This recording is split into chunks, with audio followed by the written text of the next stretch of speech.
क्या आपने कभी सोचा है कि एक ही इंडस्ट्री में कुछ कंपनियां ज़्यादा मुनाफा कमाती है और कुछ कम? इसके बहुत सारे पहलू हो सकते हैं, कुछ कॉस्ट का रीज़न हो सकता है, बट एक स्ट्रैटेजी जो बहुत ज़्यादा इम्पोर्टेंट स्ट्रैटेजी कंपनियां फॉलो करती है अपना प्रॉफिट मार्जिन बढ़ाने के लिए, वो है climbing the value chain. Simple words, companies are moving from low margin business activities to higher margin business activity. Climbing the value chain strategy यानी कि आपका बिजनेस का जो वैल्यू चेन है उस पे एक आगे बढ़ना। एक सिंपल एग्जांपल लेते हैं। सपोज दूध जो किसान प्रोड्यूस करता है उसको सिर्फ एग्जांपल के लिए 50 रुपए मिलते हैं, और जो किसान उसको दही बना के बेचता है उसको थोड़ा ज़्यादा पैसा मिलता है, और उससे भी आगे अगर कोई उसको मक्खन बना के, घी बना के, छाछ बना के बेचता है तो उसमें ज़्यादा पैसा मिलता है। बेसिकली आप एक क्लाइंब कर रहे हो, एक वैल्यू को, आप जो वैल्यू चेन है उसमें क्लाइंब करने के बाद आपको ज़्यादा प्रॉफिट मार्जिन मिल रहा है। आज तक ये भी देखा गया है कि आजकल वे प्रोटीन और फ्लेवर्ड मिल्क, योगर्ट, बहुत सारे प्रोडक्ट बनते हैं उसी मिल्क का, मगर उसका प्राइस और मार्जिन बहुत ज़्यादा होता है। उसका रीज़न है कंपनियां एक अपना वैल्यू चेन में आगे बढ़। कहा जाता है कि कंपनी कस्टमर के जितने दिल और दिमाग के करीब होता है उतना ही ज़्यादा मार्जिन होता है। आज स्ट्रेटेजी कैप्सूल में इसी कंसेप्ट को थोड़ा और समझते हैं, जिसमें हम डिक्सन टेक्नोलॉजी के बारे में बात करेंगे, जो मैंने रिसेंटली एक आर्टिकल में पढ़ा था। क्लाइंबिंग द वैल्यू चेन का मतलब है moving business activities towards those that create greater value, competitive advantage और हायर प्रॉफिट मार्जिन। सो डिक्सन टेक्नोलॉजी के बारे में यह है कि डिक्सन टेक्नोलॉजी ने रिसेंटली मूव किया है प्रेस्क्रिप्टिव कॉन्ट्रैक्ट मैन्युफैक्चरर। पहले सिर्फ एक प्रेस्क्रिप्टिव कॉन्ट्रैक्ट मैन्युफैक्चरर की तरह काम करता था, जिसमें बेसिकली आपको क्लाइंट आपको आपका डिज़ाइन बताती है, आपको प्रोडक्ट देगी और आपको सिर्फ असेंबल करना है। आपको कोई ज़्यादा दिमाग नहीं लगाना है, आपको असेंबल करना है और आगे प्रोडक्ट को वापस असेंबल करने के बाद वापस करना है। तो इसमें बेसिकली मार्जिन बहुत ज़्यादा कम होता है क्योंकि आपके पास बार्गेनिंग पावर नहीं रहता है। ओके, नाउ कुछ दिनों से डिक्सन ने मूव किया है ओरिजिनल डिज़ाइन मैन्युफैक्चरर, यानी कि वो अब अपना डिज़ाइन खुद बनाती है। बेसिकली प्रोडक्ट को खुद डिज़ाइन करने लगा और उसमें खुद रिसर्च एंड डेवलपमेंट करके प्रोडक्ट बनाने लगा। इससे क्या हुआ, उसका मार्जिन बढ़ गया। 20 साल पहले जब डिक्सन स्टार्ट किया था अपना बिजनेस, तो बेसिकली एक ही प्रोडक्ट में फोकस करता था, एलईडी टेलीविज़न। वो सिर्फ एलईडी टीवी बनाता था। बाकी क्लाइंट के लिए, जो बाकी क्लाइंट उनको अपना बता देते थे कि कैसे बनाना है, क्या डिज़ाइन रहेगा, हर चीज़, हर स्पेसिफिकेशन डिसाइडेड रहता था। बस डिक्सन को एक उसको असेंबल करके वापस करना था। बट अब वो क्या कर रहा है कि ये प्रोडक्ट, जो अपना खुद का प्रोडक्ट, जैसे रेफ्रिजरेटर, वॉशिंग मशीन, लाइटिंग, ये खुद का बनाने लगा, खुद का। तो इससे क्या हो गया, उसका प्रॉफिट मार्जिन में इम्प्रूवमेंट हो गया। तो कुछ और एग्जांपल समझते हैं किसी और कंपनी के। ये तो हमने समझ लिया। तो Dixon technology basically contract manufacturing या प्रोडक्ट असेंबली से मूव किया ओरिजिनल डिज़ाइन मैन्युफैक्चरर में, करेक्ट। जैसे अब दूसरा एग्जांपल, जो सिंपल एग्जांपल है, जो कंपनी आप लोग फेमिलियर होंगे, जैसे टाटा स्टील। पहले वो सिर्फ बेसिक स्टील बनाता था, बेसिकली सरिया बनाता था। अभी वो नॉट रिसेंटली वो मूव किया ऑटो पार्ट्स बनाना, इंजीनियरिंग का प्रोडक्ट बनाना। तो उससे क्या हो गया कि उसका प्रॉफिट मार्जिन बढ़ गया। सिमिलरली रिलायंस इंडस्ट्रीज़ के केस में इनिशियली रिलायंस ने स्टार्ट किया था टेक्सटाइल और बेसिक पेट्रोकेमिकल से, राइट।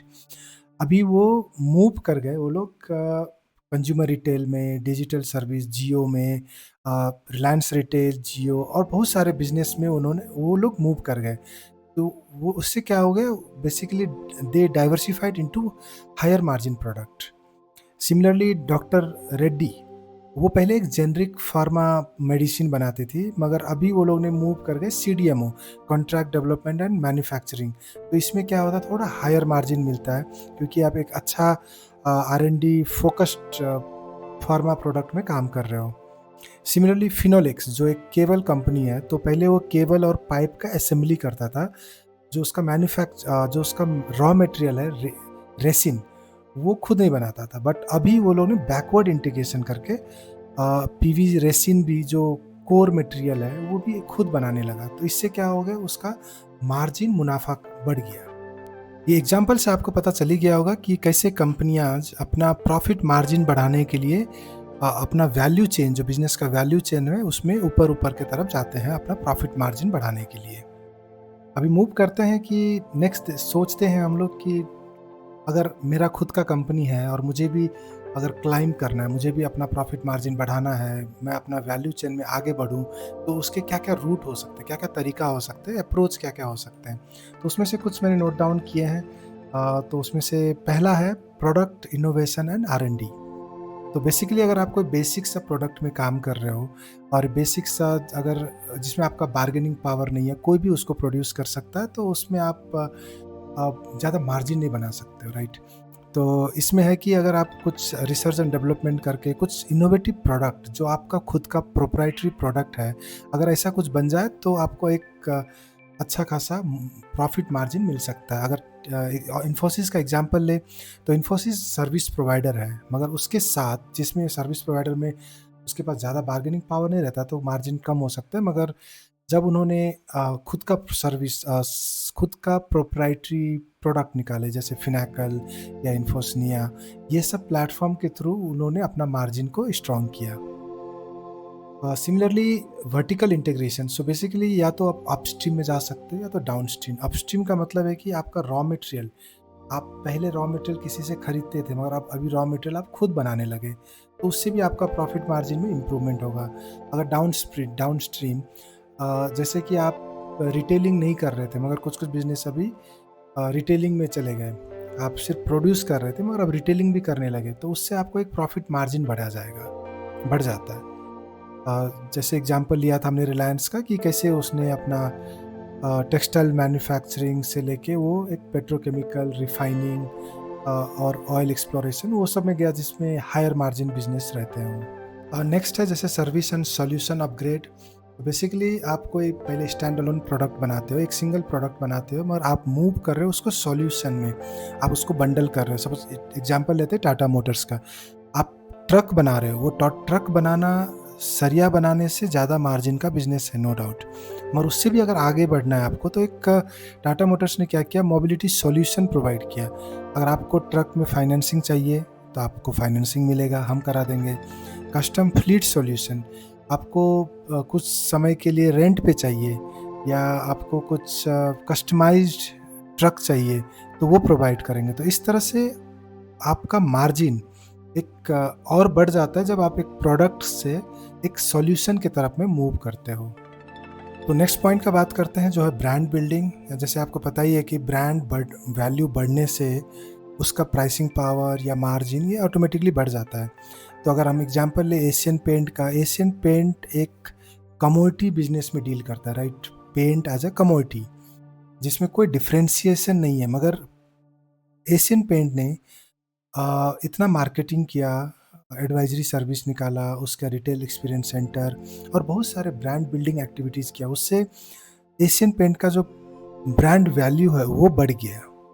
तो एक कमोडिटी बिजनेस में भी एशियन पेंट ने एक अच्छा सा ब्रांड वैल्यू प्रोपोजिशन ऐड किया।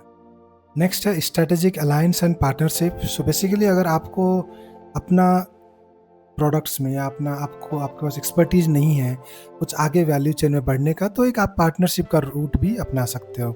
अगर हम एग्जांपल ले सपोज भारतीय एयरटेल का, तो भारतीय एयरटेल ने बहुत सारे international telecom tech firm Singtel, Google, Ericsson, ये सब से पार्टनरशिप करके उनका एक्सपर्टीज़ को यूज़ किया और ये लोग खुद अपने आप को एक्सपैंड कर पाए कंटेंट पे, पेमेंट पे, क्लाउड सर्विस में। बेसिकली अगर आपके पास कोई एक्सपर्टीज़ नहीं है, आप पार्टनरशिप कीजिए उन कंपनियों के साथ जिसके पास वो कैपेबिलिटी है। तो उससे क्या होगा कि आप एक एक्सपर्टीज या कैपेबिलिटी आप कॉम्प्लीमेंट कर सकते हैं, मार्केट में को प्रोडक्ट भी लॉन्च कर सकते हैं।